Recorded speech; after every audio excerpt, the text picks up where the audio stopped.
Here we are. Welcome, everybody. It is Friday night, and we are live with Airway Circle and Dr. Kotlow. Welcome, welcome. Thank you so much for being here. Thank you for inviting me.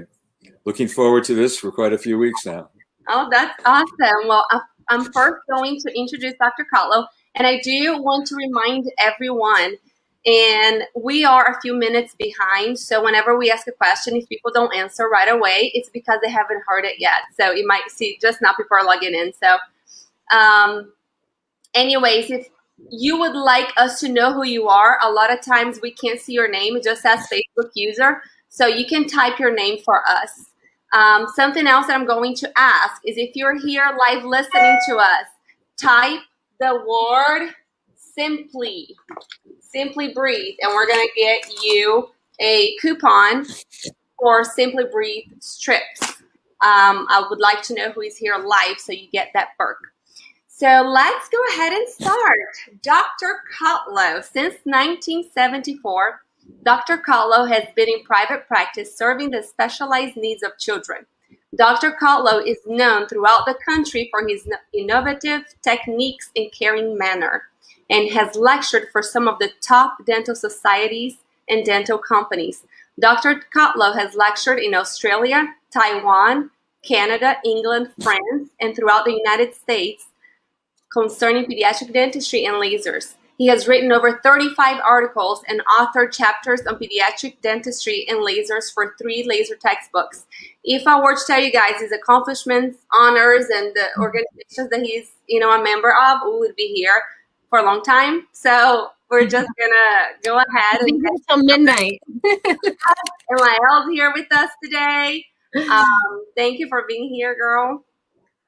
Dr. Kotlow, we spoke a few weeks ago and about a topic, and there's so much that we want to share. I do want to ask everybody, if you guys have questions, please type the questions. We are going to open for questions in about 20-30 minutes. So we decided to start with tongue ties. Why do other medical professionals ignore what we do? So the floor is yours. Well, it's an interesting question because every time I lecture or every time that I happen to listen to an airway lecture, the comment is always the same. Why doesn't the medical community join in with us? And there is no real answer because in my own practice, I see some days 6 to 12 or more babies, or even older kids up to 18 who are significantly tongue-tied, and they show 5, 10, even 15 different signs of obstructive sleep apnea in their airway. And no one out there in the medical community ever looks at the tongue to see maybe that should be part of the differential diagnosis. Now, we fill out the forms, we send them to the doctors. I've got kids who are on NG tubes, and within 48 hours, the parents pull the tube out because the kid is now eating and breathing. Do you ever get a call back from the GI doctor? No, never. So it's got to be a two-way street. I think in dentistry today, we are merging much closer to medicine because the things we do are all related. And I could give you, airways, breastfeeding, postpartum depression, tooth decay. There's about 12 different things here, the endocrine system. I mean, when I see women coming into the office who are depressed because they haven't bonded to their baby because they've been told how wonderful nursing is going to be and breastfeeding, and they're shocked because they're in pain and agony. And many of these kids, these parents, I can fix in 30 seconds. And it's a team. And sometimes the problem with the team is there's too many members of the team who are undereducated. Okay. I've got kids who come in and they've seen pediatric dentists, general dentists, pediatricians, ENTs, many lactation people. And it all starts with the idea people want to compensate for a problem. So rather than trying to find the source of the problem, what they end up doing is they try to treat the symptoms. Reflux is another one, okay? It's air-induced. Are you getting feedback from me by any chance? It's perfect. Okay. So many kids come in on drugs which are not recommended for reflux in kids, and they don't have reflux. They have air-induced reflux. So it's weird in a way that as a dentist, I'm involved with evaluating all of these different medical problems, and not every time, but many times, releasing the restrictive tethered oral tissues takes care of the problem. Now, that means we also include what I call, in my area, those lactation people and body workers and myofunctional therapists who are educated into how to work as a team. And it's not just the medical community. There are too many people out there who think that they're the most important part of the team, and they don't know anything. So you first have to look at the symptoms. Then you need to know how to do an exam. And that's where the breakdown begins. The physician, ENT, and even many other members of the team look at the baby in the mother's lap, and they look down, excuse me, and they don't get their hands in there. They don't see what's going on. And because they don't do that, they miss all of the tethered oral tissues that are restricted. And it's interesting because a while back, I realized everybody's out there lecturing on tethered oral tissues. Now, that makes me think people don't know what they're lecturing about, because every one of us has tethered oral tissues. By definition, a frenum is going to be tethered to prevent motion of a muscle or whatever they're attached to from moving in the wrong direction. So we need to change two terms. One is stop talking about TOTS, tethered oral tissues, and add an R. And that is, we're talking about restrictive tethered oral tissues. And what's restrictive for one person may not be for another person. So we have to not only look at what's going on, we have to look what can go on down the line. Okay, when you come in with what I classify at 1, 2, 3, and 4 ties, class 4 ties all the way to the tip, that's going to affect speech, airway. It's not just for breastfeeding, but it would be, we see kids twice a year. I want to see newborns as soon as they're born, but at least by age 1. But the real key to this is studies are showing that infants' brains are growing at the rate of 1% per day for the first 90 days. Wow. So if we, when I say putz around and don't do anything for 3 or 4 months, we're putting that child at risk for behavior problems, antisocial problems. And if it's not taken care of, I heard one speaker, and I love the quote. The quote was, "We have the ability to intercept and prevent sleep apnea and other problems when we see children. But when we see adults, we need to treat the results: heart disease, breathing problems, mental disease." So it's a complex problem, simply treated in many cases. And I don't want to oversimplify it, but we need to start getting the medical profession to include evaluating the restrictive tethered oral tissues as part of any type of differential diagnosis, no matter what it is. And that means they don't have to know how to treat it. A pair of scissors doesn't do you any good. Okay, and we also need to drop the word posterior tie, because posterior tie sounds like it's insignificant. Okay, we need to call it, first of all, a distal tie, because it's distal to the tip. So we have what people call an anterior tie, but every anterior tie has a distal component. It's like if you do a half a circumcision, that's what I call it. Or when you go to the OBGYN and he says, "Don't worry, you're just a little bit pregnant." When it comes down to what? I don't understand why so many people are so okay with the circumcision, but whenever you talk about, barely doing a frenectomy on a baby that has amazing benefits, incredible, they're going to help this child for the rest of their life. So, like you said, intercept to prevent all of these sleep issues. Why do you think there's still such a stigma about releasing tongue ties? Well, I think it starts with two places. Australia and the Academy of Breastfeeding Medicine.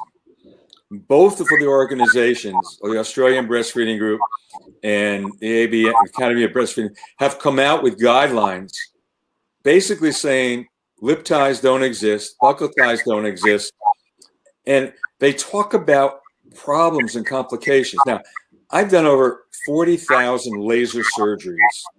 I've never seen one infection, okay? It doesn't mean they're all tongue ties. There are other surgical procedures. But I've never seen an infection, bacterial infection in any patient. I've never seen the hematoma. Now, I know in Australia, they have lactation people hanging out in hospitals waiting for somebody to cut the wrong spot. And I've seen people make a wide incision. They made no incision. I've seen people go to ENT and get charged $2,500 for 2 millimeters, and they ignore all the other tethered oral tissues that are restricted. So why do they ignore it? Well, in dental school, number one, the tongue is known for taste and maybe as a toothbrush. That's it.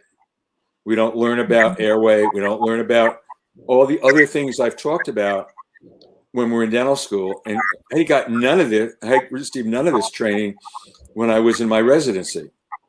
And I have a statement from the president of the Academy of Breastfeeding Medicine that basically says that physicians never get an opportunity to even watch women breastfeed, let alone understand it. So when they're not educated, what happens is they join a practice, and it's a bunch of old fogies that have been practicing forever who don't believe it, and they pass this knowledge on to the newbies. And even in Albany here, we have the Albany Medical Center. I've offered to train and teach the medical residents, and ENT says it's not necessary. They can do all that. If it was necessary, we would not be having the discussion. We would not be having the issues we're having right now, trying to get these providers to understand the importance of this and how to properly do it. I mean, I have a 2-hour lecture that started with 3 slides just on the airway alone and the other areas. I mean, whoever thought the endocrine system involved the tongue tie? Okay, but you go back to women who can't nurse, and the brain tells you produce milk and then ejaculate the milk, and it's a cycle. But if you're not nursing and you get depressed and your steroids go up, it shuts down your milk supply. Wow. But no one is looking for the cause. They want to give the baby a bottle. Yeah, exactly. I mean, I can talk for 7 hours just like this. So, I mean, I'm willing to keep going. But it gives me such chills just hearing you talk about this. I'm just thinking back to my son who's 6 now. I think I was in the pediatrician's office every other day, engorged. I had mastitis. I had an abscess. I had the postpartum depression. I nursed for 2 years because I just had to at that point. And it was terrible. And now I'm dealing with a 6-year-old with sleep disordered breathing. And, it's so sad that all of this can be so prevented. And, I'm so happy you're here sharing your knowledge, but I do have chills just thinking about it. It's every day though. I mean, I saw a 1-year-old the other day. I mean, I see all ages, but this is a 1-year-old who her 4 front teeth are rotted down to the gum. She has decay in her back teeth. Okay, she's walking around with a bottle in her hand, but the mother couldn't nurse because they told her there was nothing wrong. So here's a child, puts a bottle to sleep with her, so she's got bottle decay. She's got sleep apnea, she's tongue-tied and lip-tied, and they have her on medication to calm her down. She saw a pediatric dentist. She saw a physician. They told her, oh, she's just got bad teeth. I mean, everything this kid, now, whether she truly has sleep apnea, I don't know, because she has 4 abscess front teeth. Wow. Okay, so I need to remove the teeth. Maybe her sleep apnea is because she's in chronic pain. Mm-hmm. I saw a 14-year-old who is listed he's got a list 2 pages long of all of his symptoms. When he was 12 weeks old, an ENT snipped 2 millimeters, and the mother thought everything was okay. Now he's got behavior problems, sleep apnea, speech problems, everything, and his tongue is tied 3/4. and it's a big heart-shaped tongue tie. So, I mean, this is a difficult case because he's got all sorts of problems, and I've got to get him with a myofunctional therapist for a month before we even cut the tongue. And I've got to get him to the right orthodontist because the orthodontist is trying to move the teeth forward on the lower jaw and the upper jaw backward. Oh my So God. it's pervasive within the professional, and I'm not going to just pick on the physicians, you know, medical and dental, because they're taught the wrong information. Mhm. And I just don't get. I went over to Copenhagen and I gave a 7-hour course on the tongue ties and everything. They have 535 pediatricians, and each one was sent a request to come. Not one pediatrician showed up over there. Okay. And it's the same over here. You can't get the medical community to listen. You don't hear dentists speaking at very often at the Academy of Breastfeeding Medicine. And when I first applied, they said, "Oh, we don't accept dentists." Now they do. But it's surprising that we all don't have brain concussions, hitting ourselves against the wall and swimming upstream, because it's just common sense. Listen to the symptoms, include the restrictive tetheral tissues as a part of your differential diagnosis, include the pediatric dentist or family dentist who is knowledgeable in being able to evaluate it. And I also think the lactation people should spend time with their organization and get themselves licensed so that they can make an appropriate diagnosis and get respect from the rest of the community, because they'll be a licensed profession. And I think that's part of the problem right there. So we have parts of the breastfeeding team, and you know, we just had a 10-week airway course, which we gave for the Academy of Laser Dentistry. And even the person who was the chiropractor said, within her own organization, 90% of the chiropractors, she said, don't understand what they're doing with the tongues, and they don't include it. So I don't know how we're going to get there, but it's the most commonly asked question. And every lecture I hear, how do we get medicine to join with us? And, you know, I send them reports.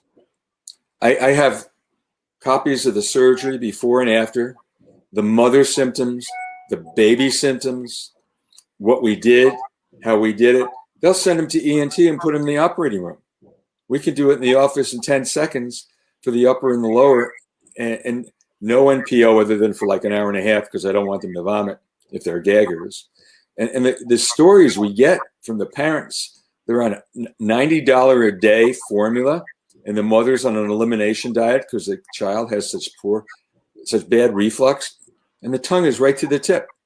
You can't grab onto the nipple, the finger, the pacifier, and as soon as you go near the kid, the baby, they choke and gag. I mean, the symptoms are so simple and obvious. I mean, go to my website, anybody who's listening, and download 2 forms.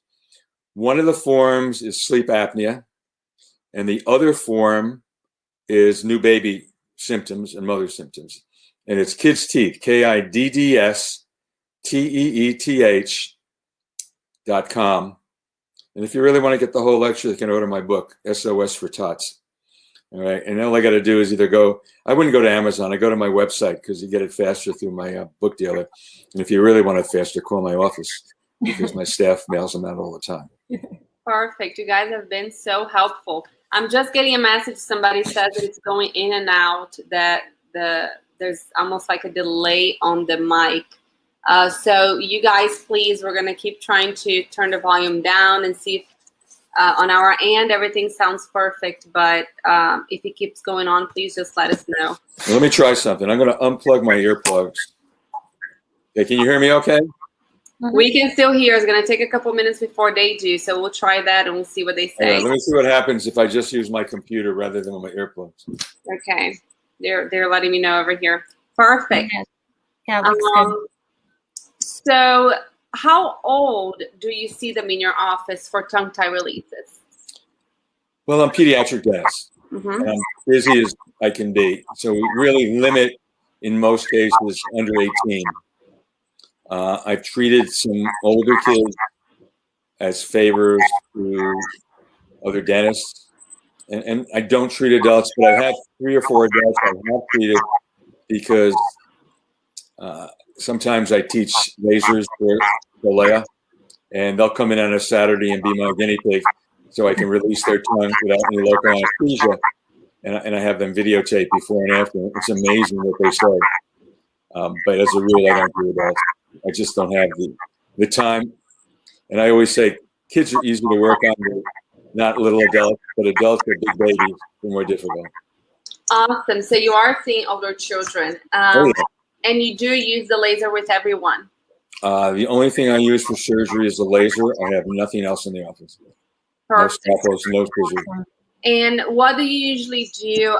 You mentioned myofunctional therapy. How old do you start recommending that? We're just curious. Well, that's still up in the air right now because speaking to Mark Muller, they're trying to lower the age for myofunctional therapy. I'm not sure where myofunctional therapy, craniosacral therapy, and chiropractors intersect. Mm-hmm. Okay, I've got kids coming in with torticollis. Again, not diagnosed. They come in, we put them in a chair, and they look like a little tree. And they're really tight. They come in very tense and tight. And, how long were you in labor? Oh, it was 24 hours. And the baby was stuck in the birth canal. And finally, I had to have a C-section. So you got to ask the questions. And we just don't. If you've never asked the questions and haven't been taught the questions, it's like watching a mother nurse. People feel, that's outside the scope of dentistry. But I need to watch that. And I've only had 2 women in all the years who didn't want me to watch. Mm-hmm. I would have let you watch for 24 hours to help me. I don't want to do that. I mean, all the issues that we've been through. I mean, I'll just mention hers. I had so much pain, and for 12 weeks, ended up going into PPD because I didn't even want to get close to him. Every time the baby got close to me, I would just completely, I can't do this. It hurts so bad. It's literally the worst pain I have ever felt in my whole life. I don't wish that on anybody. Yeah. And just knowing that something so simple, having a skilled provider around me that could have fixed it, would have made the difference in the world. And I think that's why there's, every myofunctional therapist, I feel like we all have some kind of story that has led us into this. Yeah. That's why we're so passionate about this. It's like when a parent comes in and says to me, do you release every tongue tie who walks in the door? And my answer is, if you had a broken arm and you went to an orthopedic surgeon, you would expect something to be done. Now, every now and then, I get someone who comes in because their friend said he better be looked at. But they have no symptoms. They have no signs. Obviously, we're not going to do anything. But my answer is, you're here because you have these symptoms. Exactly. And you want my evaluation as to whether I think your tongue and lip and cheeks or whatever are interfering with it. And I show them when I put my finger in there, the baby bites down. They tell me on a scale of 1 to 10, it's a toe curling 21. But it's, toe curling, exactly. Renata, are you sweating thinking about all this? Oh gosh, don't even remind me. I don't want to have any more kids, and that's one of the biggest reasons I don't want to have to go through that again. I love children. I wanted to have 5. And the birth process, yes, I had C-sections and it was difficult, but the breastfeeding part, even though I love it and I'm so passionate about it, and I'm such a big advocate, just thinking about going through those first 3 months again, I don't know if I can handle it mentally. But Lori, thank you so much. Lori said that she can hear us very well, and she has a question. She said, what are your golden nuggets, Dr. Kotlow, for successful post-care by parents? Is she talking about infants? I think so, probably, right? Yeah. If you're talking about infants, okay. Well, first of all, the consent form that I use says they are aware that after surgery, they need to see the lactation consultant and, if needed, a body work. That's part of the consent. Awesome. Okay, so I've been doing this for so many years and work with so many other parts of the breastfeeding team. I can give them a lot of information. Now, I know there are a lot of people out there, so don't touch them until we do it. But you know what? If I see a baby with a tie to the tip of the tongue, I'm not going to waste time for all the other parts to come together. I think that tongue needs to be released as soon as possible, but still getting the person to the right person. They are aftercare. And a lot of times, this is their fourth or fifth baby, and they don't want to spend the money to go someplace. So I'll never refuse a parent because they won't follow up. But if they call me and tell me they're having problems, I said, well, I told you needed to follow up. Exactly. But I would say, 90% of the time or better, there's good follow-up. And most of my referrals that are not second or third or self-referral come from body workers and lactation people. And, everybody has got their own personality. And, I lectured once and said, I put together a really good team, and my team really works well. And the person said, well, they're not your team. I said, sure they are. These are people who I trust and I can work with and understand. They're not somebody in left field who's going to say something that's wrong. The pearls, I spend, when you come to my office, first of all, you have your form filled out. So I already know you're tired, just by your symptoms in most cases. Then I'll do an exam, and that's the key. You need to do an exam, not virtually. You've got to put your hands into the baby's mouth, which means the baby's head is in my lap, and my fingers are in there. So those so-called posterior ties, which don't exist, pop up. Now, if you understand that 40 to 60% of babies have reflux, and 95% of the time it's due to the tetheral tissues, that means we really have almost 40 to 60% of babies have some kind of ankylosing, as far as I'm concerned. And I don't care if people agree or disagree. That's what I think. Okay? So then I do an exam. Now, your baby is in your lap, but the head is in my lap. So you're watching, and you can see everything I'm doing, and you can see all the cards. Then I put together a 15-minute video, which goes over all of the questions parents ask and how to do it and what the aftercare is. And then I come back and I answer any questions. And if they decide to do it, and it's always, this is your decision. If you want it done, we can do it today. Then we'll do it. And it takes, I tell a parent the child's going to be with me for 10 minutes, but they're usually with me for 5 minutes. Okay. And my assistant, who's the nurse, brings it back to the mother. Now, the reason I say 10 minutes is because if I say 5 minutes and I got a problem, they're freaking out. Yeah. Okay. We're counting the seconds. Right. I mean, they're why? Well, I only took you 3 minutes. I said, okay, I can bring the baby back down for another 5 minutes. No. So, I have the baby latch on both sides for about 10 minutes. Then I go back and I go over the aftercare, how to get your fingers in there, elevate the tongue. It's either a scooping action or a pushing, or I have a tongue blade. Now, there is a new instrument that I'm working on with someone, which I'm getting the prototypes this coming week. And it looks like a groove director, only it's covered with rubber. And it's soft, and it has an angle on it, which you can change. And it's going to be almost identical to the groove director, but soft on the edges so it won't hurt, and bendable so you can change your angle. It's going to be available soon if it works the way I hope it to work. Okay, then I give the parent printout, 3 pages long, of the symptoms, what we did in the photograph.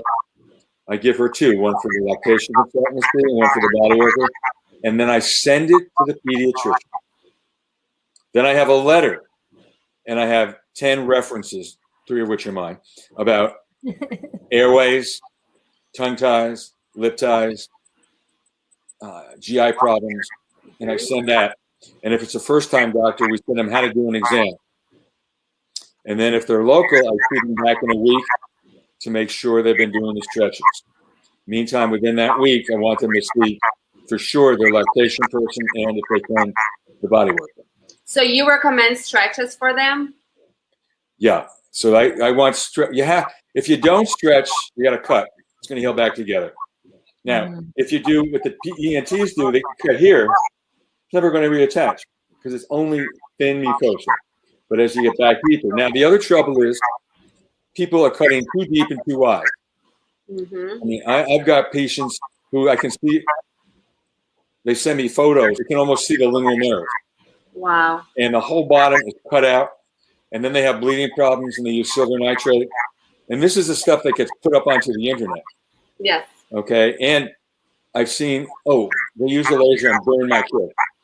Never ever seen that if you know what you're doing. So all of these things that these people are writing as contraindications, they're not contraindications because they don't exist if you know how to do the surgery. You know, anybody can have an untoward reaction somehow, but I don't use drugs. I don't use chemicals. We use sugar water for analgesia on the babies. I don't use topical because I don't want them to have it. I don't numb them because I want them to nurse immediately. And once they get above 18 months, usually we'll give them a light sedation, and all it is Dramamine, 50 milligrams. It's for car sickness. That's enough to take the edge off, and it's as safe as any drug can be. But a needle injection hurts more than the laser. Now, depends what laser you're using. If you're using diodes, they're going to be more uncomfortable and more chance of collateral damage.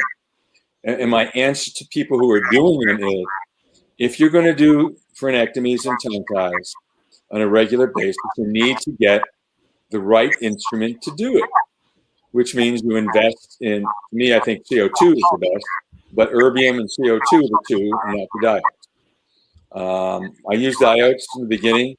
You know, lasers only came into existence in around 1996, and that was the Nd:YAG. And erbium only became available in 2000, really, in 1998, but really in 2000. And then diodes became available after that. And then CO2 is really only the last 10 or 12 years that it's been available in dentistry.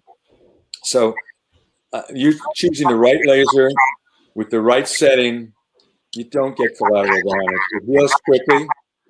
And one of the things I tell parents is, in about 4 to 6 hours after surgery, you may have a baby who cries for a minute or 5 minutes or a couple hours.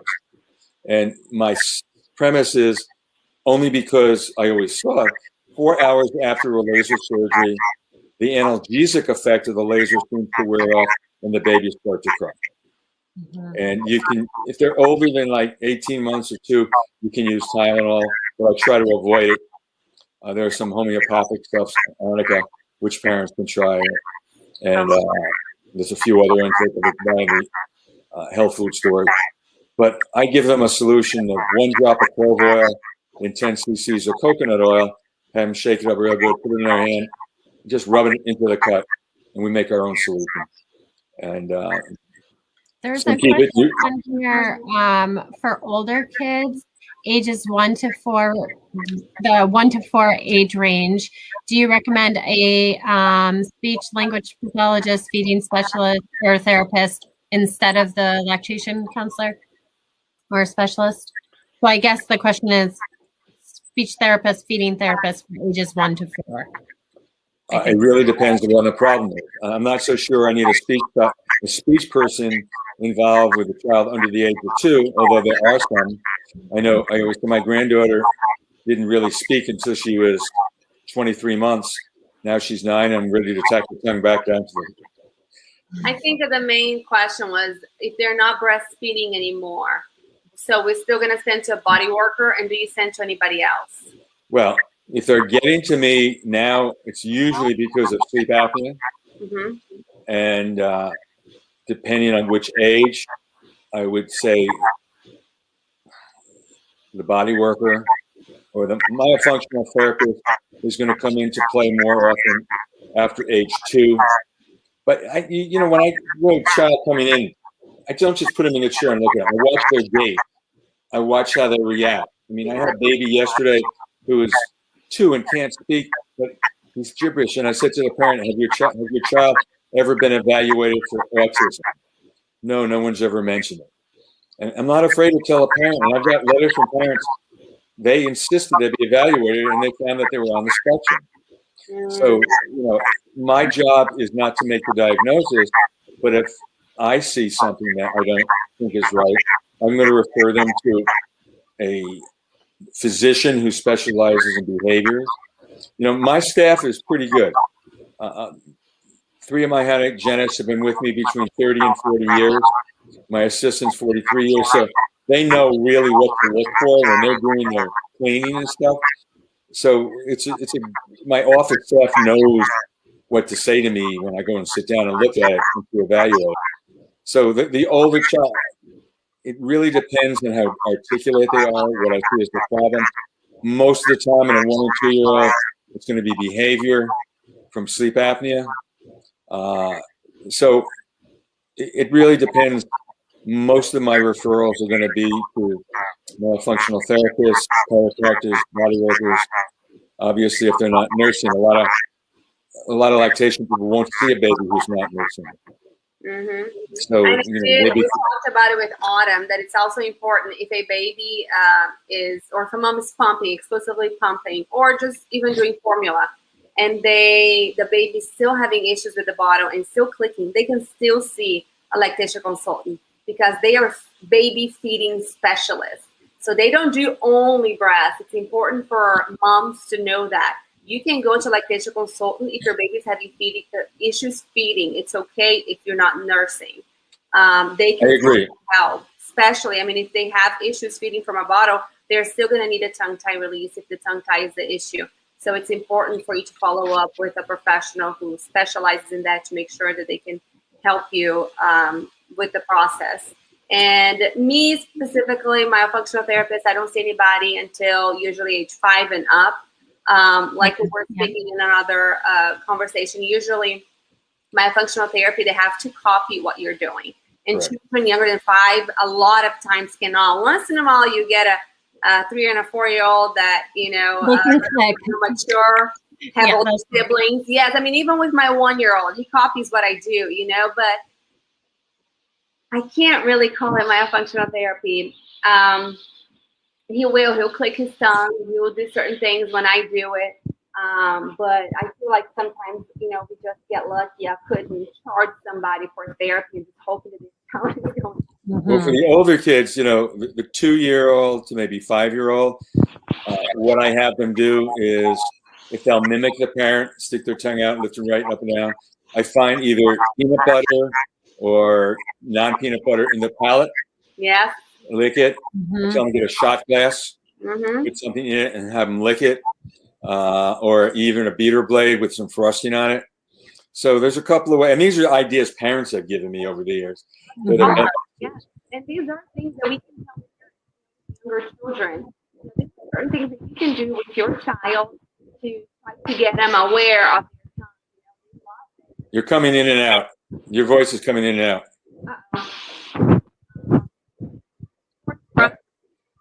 I can't hear you. Hear me at all?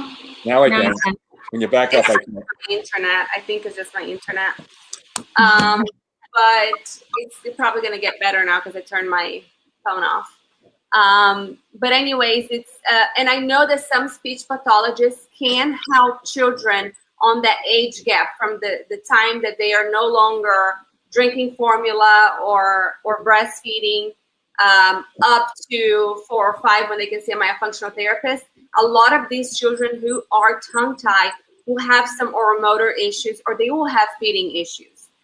Most of the kids, they're really tethered. They cannot lateralize the tongue. They have difficulty swallowing. They will avoid certain textures. So at that point, I usually recommend them seeing a speech pathologist or an occupational therapist who is specialized in feeding. If, that little gap that we don't have an IBCLC and they can see a myofunctional therapist. Well, keep in mind, we're talking about why pediatricians don't understand what we do. But the same thing, unfortunately, was with a lot of speech. I get kids who come in and they've had 3 or 4 years of speech, and they're tied. Okay, so again, I need my team, who I trust, to work on it because there's too many people who should be part of the team that aren't educated into how to do an exam, and they try to compensate for a problem which is a physical anomaly, which is easily corrected, and then they can work with retraining the tongue. So it's a frustrating thing. I can talk to the two of you all day long because you know what we're talking about. But when you see a patient coming into your practices who is tongue-tied and they've had all sorts of treatment for a year or two, then you become as frustrated as the parent. Or 7 years, and then they just graduate. Exactly, they graduate. Because and the parents are like, but nothing's changed. But she graduated. Yeah, I know. I see the new study that just came out about the, I think 80%, they found out that about 80% of children who have speech issues have tongue-tied. If you watch the news, CNN had a big article about 3 years ago.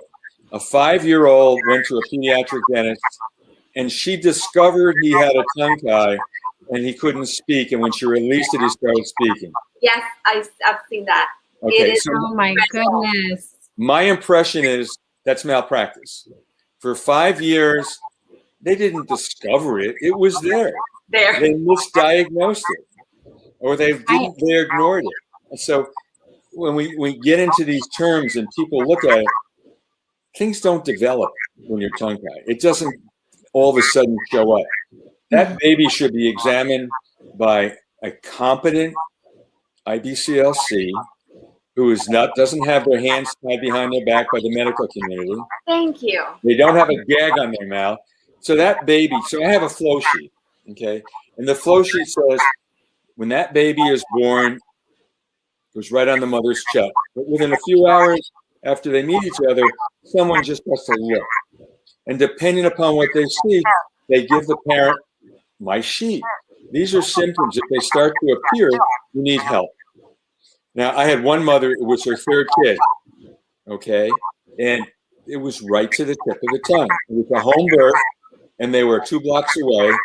The baby was in my office at 1 hour old. Okay. Wow. It was a class 4 tie to the tip. The mother wanted it done. I saw the baby and held him before she did. Up to that time, it was my granddaughter, which was 24 hours. But no one's going to be in an hour unless they deliver in the office.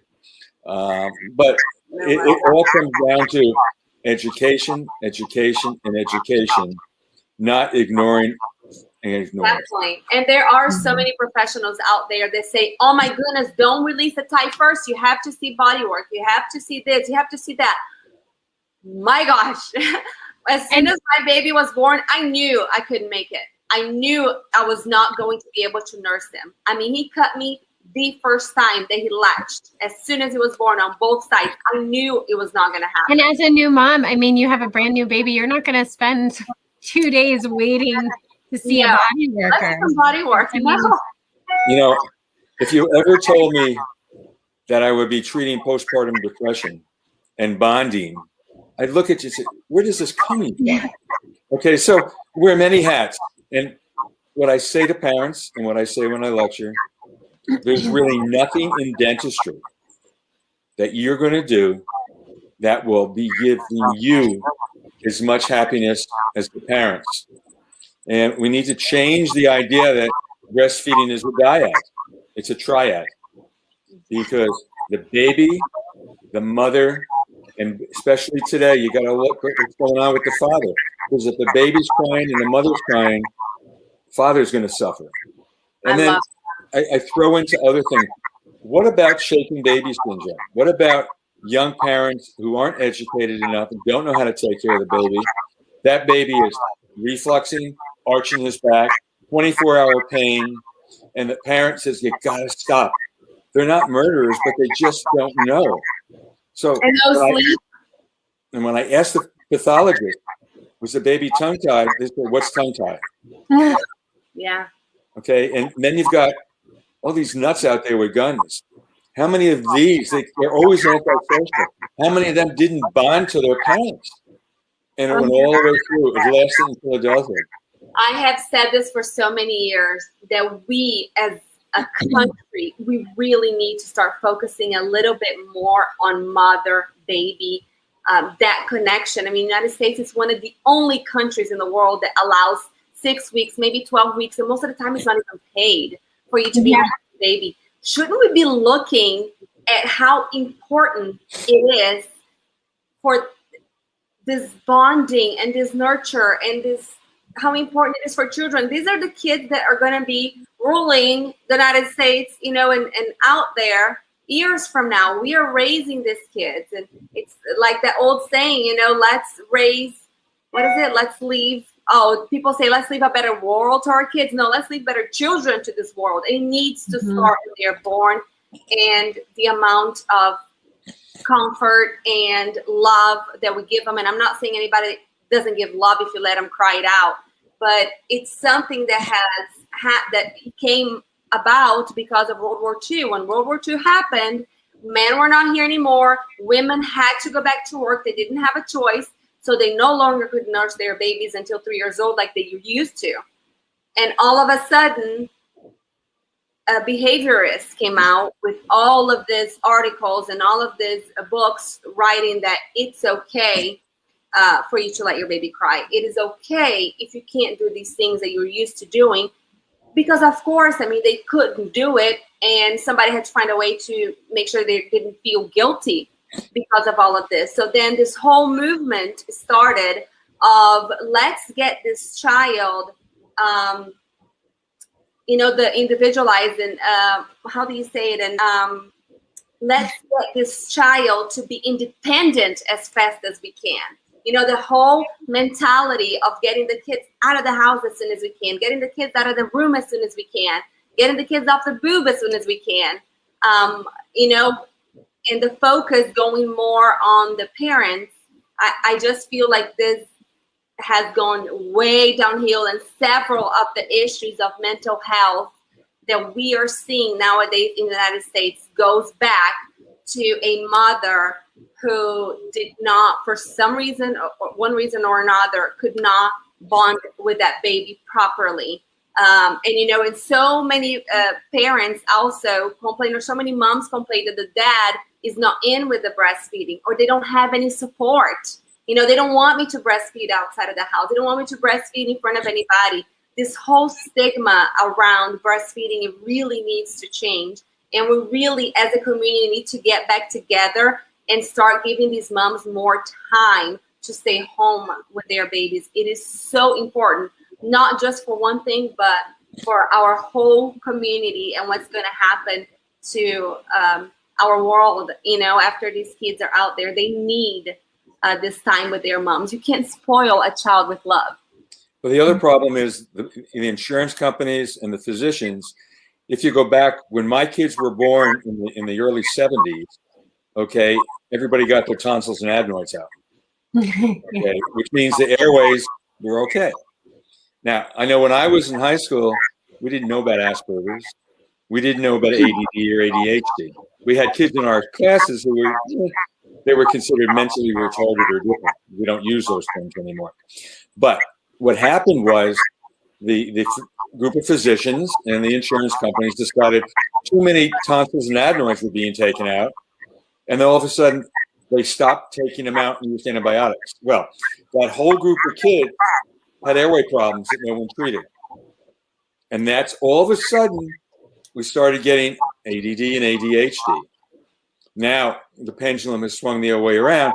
Now we're removing 80% of the tonsils and adenoids for airway problems.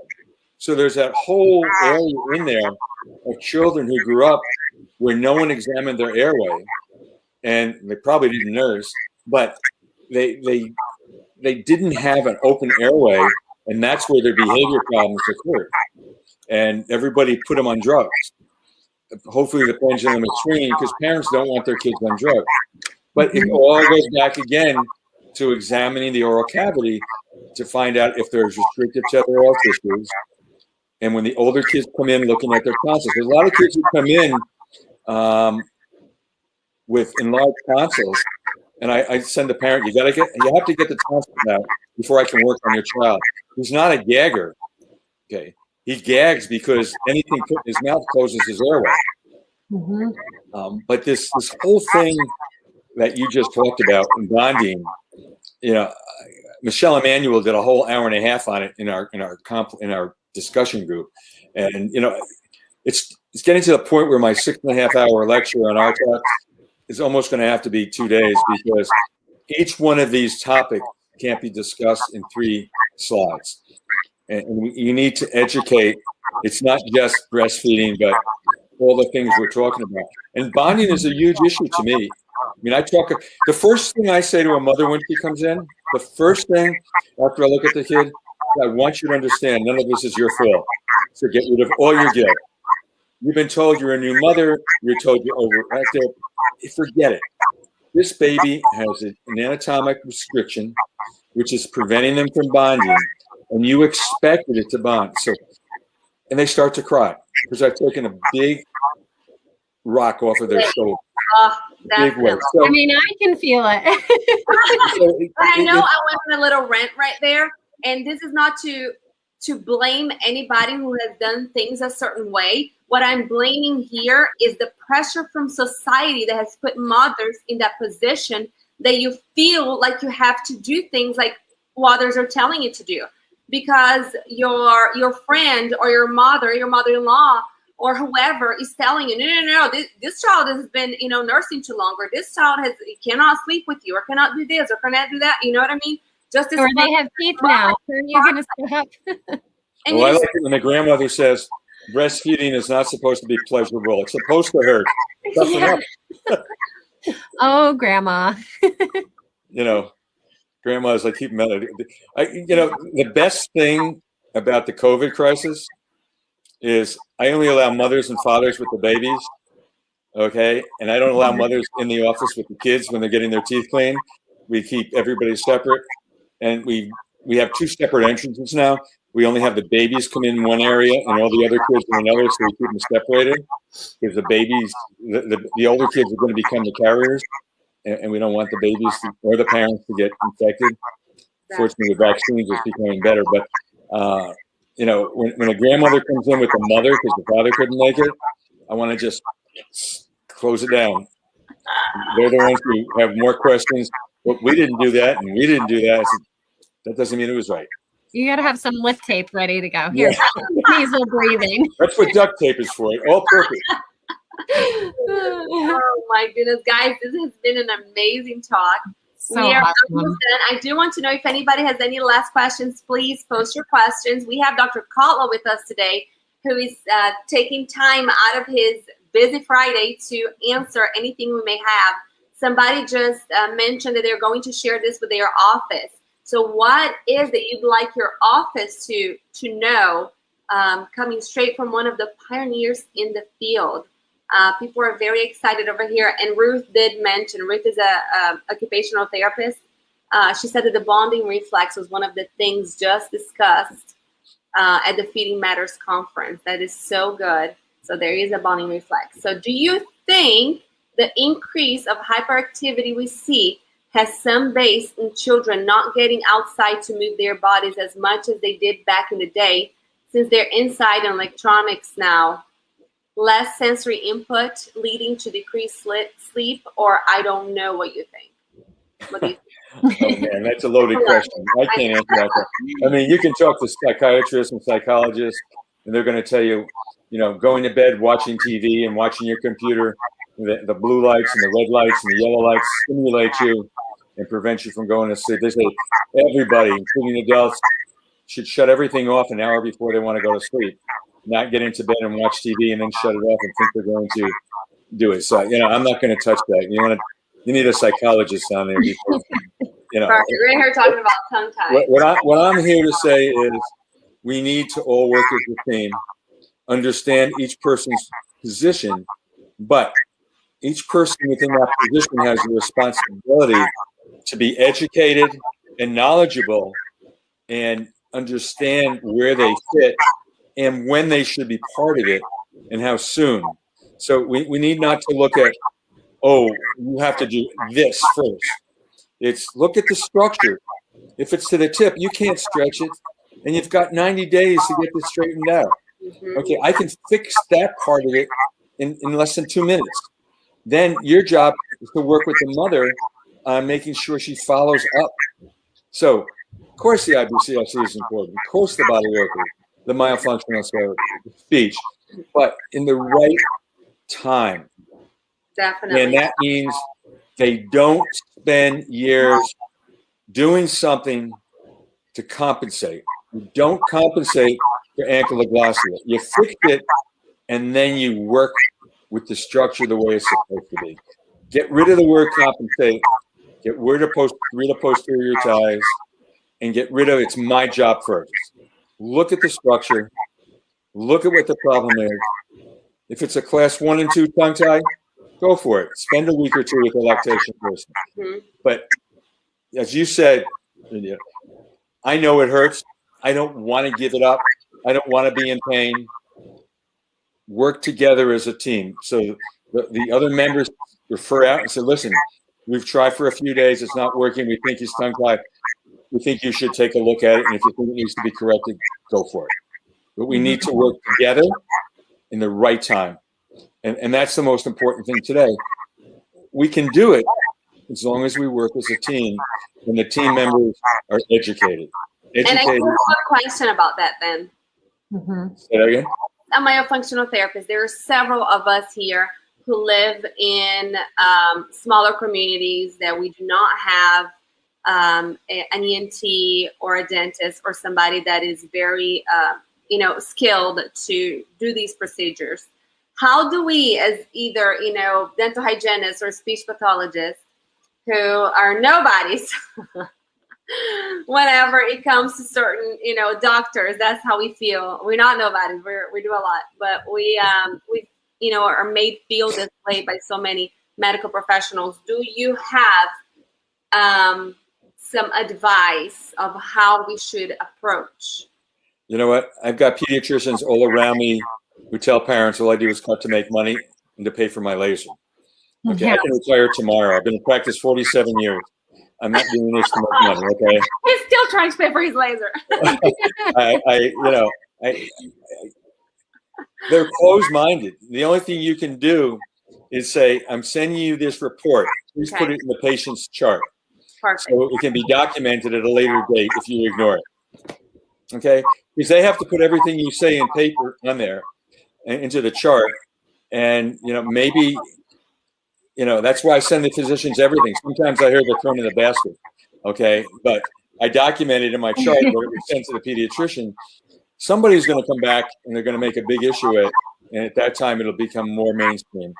But there's a study that says it takes 17 years for studies to become facts, and I've been doing it for over 20 and still not fact, okay? So closed-minded.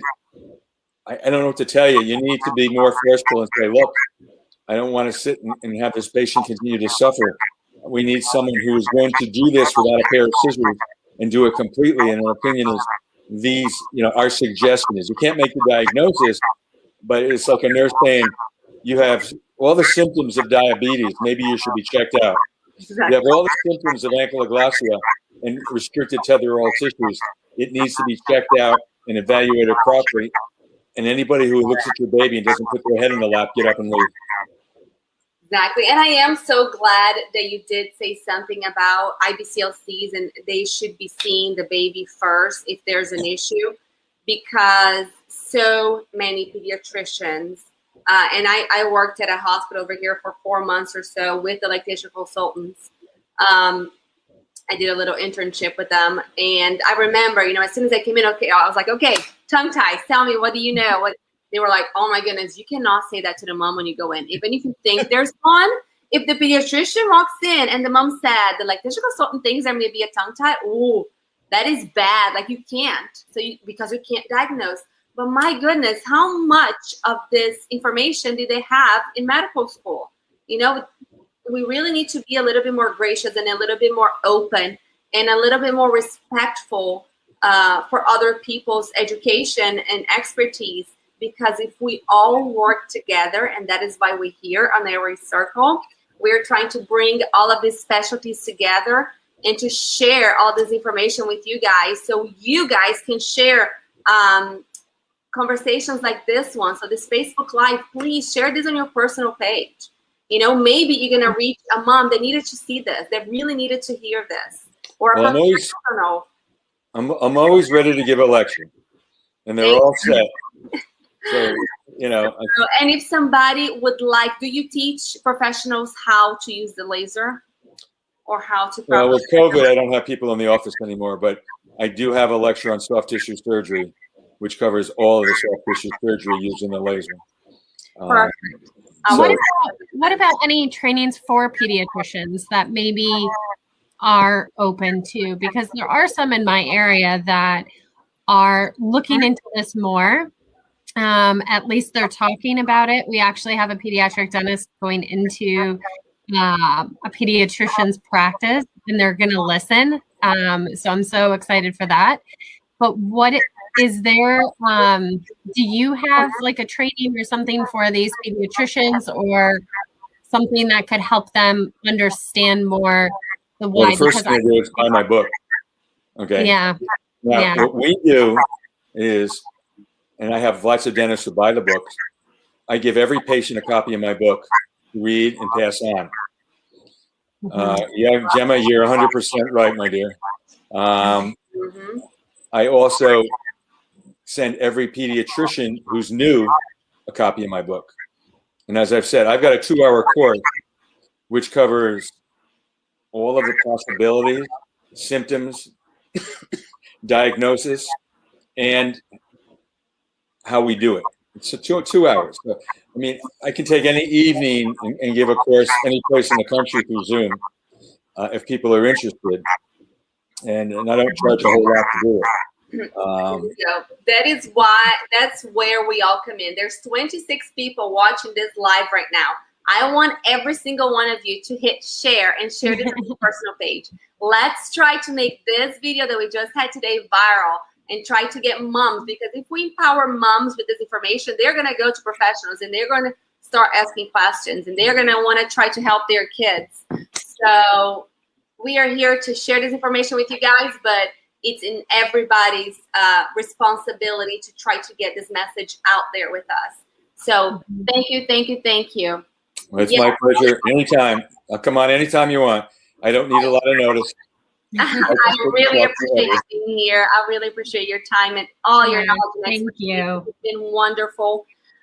We do have a new giveaway that is going to be announced tomorrow morning. You guys do not want to miss this at 6 a.m. tomorrow morning on our Facebook group, Airway Circle, our new giveaway. So stay tuned so you can enter that.